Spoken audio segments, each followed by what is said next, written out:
кайсыл жерде деп. Сашы өзүңүз сасыдан. Жакшынакай нерсени үйрөнбөйсүз. Мен сизден жөн эле сурап атам го, гайга барасың деп атасыз. Кайсыл жерге барам деп сурадым го мен. Өзүңүз провокацияга алдырып атасызбы? Жок, мен сага Поскайге бар десем, кайсы Поскай деп атпайсың? Жок, кайсыл жерде деп сурап атам мен. Мен сага айтып атам. Сен анан көрөчү. Мындайда ким? Анан Дари, анан Мейит депчи. Башым ортподу атасызбы? Иним, бери карасаң, сен билбесең, мен сага түшүндүрдүм. Поскай деген бар.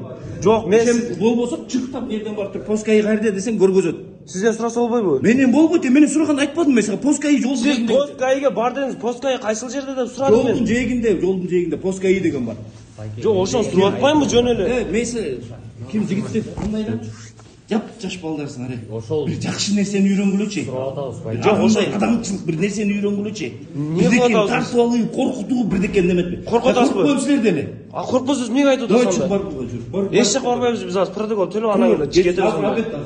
Эч ким жок. Эч кандай обед эмес, обедтин убактысы болду эки. 12ден баштап 2ге чейин обед.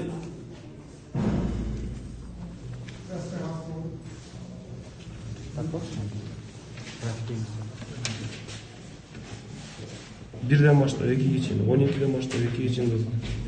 Сөңмөсү элең. Өпкүң дүзүп коет болчу месенчи. Батсаң. Провокация кылып сасыткандан башка эч нерсе билбейсиң. Бар кет бар тирилиңерди кылгыла бар. Мен тартып 10 жол тарт. Садырбаев Ильяс. Ооба. Түшүндүрүштүн кереги жок.